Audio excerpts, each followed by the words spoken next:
Who brought you into WCW? All right, here we go.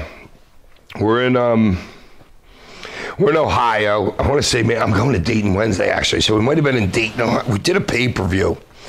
Paul Heyman, I remember he paid me. My deal with Paul Heyman at that point in the company was I'm the highest paid player. Nobody makes more money than me. So Paul, being the idiot that he does, I think we were getting a pay-per-view check that night. Mine was like 14,000 and Sabu's was 15,000. And I found out about it right before I left for the show because I was driving to Cincinnati to stay there for a flight or whatever. I called up Paul. I left him. I told him I quit. Done. Because I knew in my back pocket, that I could easily get a job in WCW. So I call up, it's like 10:30 at night or 11:30 at night. I'm by myself on the road. I quit. I tell Todd doesn't have much to do with the company here at this point or whatever. I'm telling Todd I'm quitting. He goes, no, you shouldn't quit yet. Next morning, I thought I'm living in Utah. Oh, that was a Sunday. So the next day's a Monday. I had met DDP Raven took me to DDP's birthday party, one of his birthday parties in Atlanta. Me and DDP hit it off so well at his birthday party. His wife was pissed. Who was his gorgeous wife? Kimberly. Oh my God, what a gorgeous lady. What a nice chick too. But she was mad because he was spending so much time with me. And then, so I get DDP's number. I'm in Salt Lake City. I get DDP's number. Oh no. I didn't have DDP's number. I was going to meet DDP. This is how the story goes now. I find out I call Scotty and I find out that they're in Wyoming that night. And I forget what freaking town or whatever they were in Wyoming. And I'm in Salt Lake City. So they all fly Delta. So they had to go. I don't know this. I just booked myself a flight from Salt Lake City to whatever freaking town they were going in Wyoming. Casper maybe or something. So I'm walking down the stairs I'm walking down the stairs in the airport to go to the WCW show to try and get a job. I walk down, and here's Rick Rude, who me and him were cool as shit with because he would ride with me whenever he came into the ECW. He was always in the Sandman van. He's standing there talking to to DDP. I'm like, yo, boys, what's up? What the fuck are you doing here? Well, I was coming to get a job. I quit ECW. DDP looks at me and goes, dude, you told me like 6 months ago at my birthday party that you would never leave that company ever. That's what he said. I said, well, I don't remember saying that, but I'm done. I told him the situation. DDP's like, listen, give me a call tomorrow. I gave him a call. So that was Monday. So now I quit Sunday. Monday, I meet DDP at the airport. Tuesday, I have a ticket to fly to Atlanta to meet with Eric Bischoff. Wednesday I leave. So I quit Sunday. By Wednesday I had a job for $250,000 a year, within 72 hours. Wow. And sat home for 6 months making $5,000 a week. September 9th, here's one. So I'll give you, I remember this date. September 9th, they sent me a $10,000 signing bonus. Then they sent me they'd make me go piss at some place. I was on the ocean in my house in Clearwater. I had to go piss at some hospital thing there that they had set up. Then I sit home till March 6th and get paid $5,000 a week to sit home and do nothing. They started, so the first thing they did, I was going to come in with Raven and they were going to do something, but it was a little convoluted or whatever. And then luckily Nash gets the book. Nash gets the book on on Sunday, somewhere in March, first week in March. Nash gets the book. JJ Dillon calls me the same day that Nash gets the book and says, we want you at Raw Monday night. Not Raw, whatever the fuck they're doing. Yeah. So I had to go into Minnesota. It was in St. Paul or whatever the fuck it was.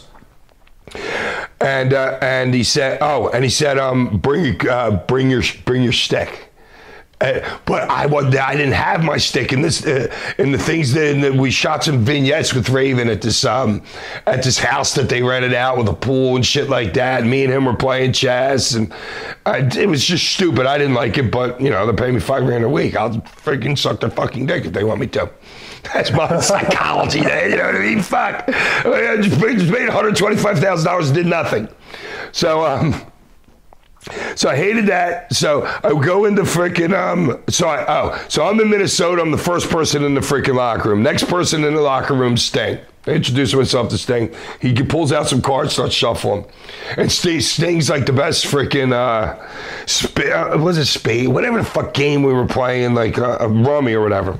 11 card rummy or something. I know how to play cards, but I mean, I'm not interested in that game. But I play him anyway and I kill him. So Sting hates me right away because everybody's coming into the locker room now and they're seeing me beat Sting at freaking cards, and he's like one of the best dudes, so I'm sure he wasn't happy about that. So then we go into freaking, like 2 hours later, they pull me into room. Dusty Rhodes is in there. Nash is in there, Bischoff's in there, and a couple lackeys. Dusty gives me the barbed wire right then. And I'm like, oh, nice. He goes, no, yeah, I wish I could do a Dusty imitation. And he's like, listen, he's like, oh no, feel it. And it was rubber. So those barbs were rubber. It was all, I've never used fake barbed wire. Anything else did was real barbed wire. Yeah, but that was fake barbed wire he gave me. And I'm like, oh, Dusty, you're the freaking best, dude. And then, so then they're like, well, you can't use the Sandman name. I'm like, what? I said, dude, I own the Sandman name. I can prove, you guys know this. I'm proving that I've owned it. Yeah, but we're worried about getting sued. This is what this little dweeb tells me. Their lawyer or whatever, little dweeb. The guy's probably a hotshot lawyer, making like $1 million a year. He's telling me, well, we're worried about getting sued from a Sandman concrete company in California. Sandman, I'm like, dude, I am a wrestler. I am not them. It's a totally different thing. Lost my argument. So they're like, well, what are we going to do? Well, what do you want to, I don't know. Whatever happened, I'm like, listen, why don't I just go out there and grab the microphone and call Bigelow out, and you guys don't call me anything like I took over the show. They're like, all right, they like that. That was my idea. And so then the next week, I'm sitting in the freaking hallway. Nash comes walking. He's like, dude, they're not going to let you freaking use the Sandman. What do you want to be called? I said, call me Hack then. Because I've had that name Hack. All my kids call me it. My parents call me it. That's been like my nickname since I've been 5 years old. My older brother gave it to me. So then that's how I came up with Hack, literally in a 30-second conversation with Nash in the hallway. Now, they let you out of your contract, I guess, after a year. It was supposed to be 3 years. Was that just... And paid me the rest.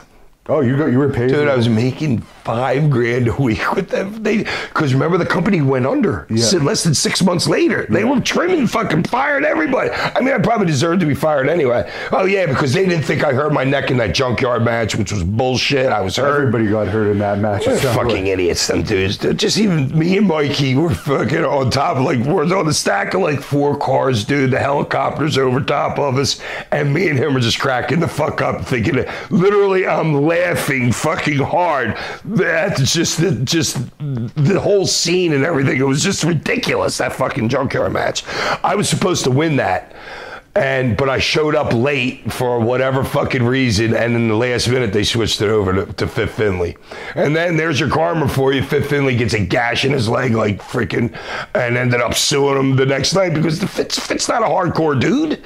Fit's a worker, dude. Fit'll work your freaking, I seen him work freaking, what's his name? Oh, these guys, Steven Regal and Fit Finlay, I seen him work a pinky for freaking 20 minutes and get it over. A pinky. Fit, watch those guys, dude. Fit will take 1, maybe 2 bumps a match. Same with Regal, dude. They're freaking great workers, dude. Fit didn't need to be in a hardcore match.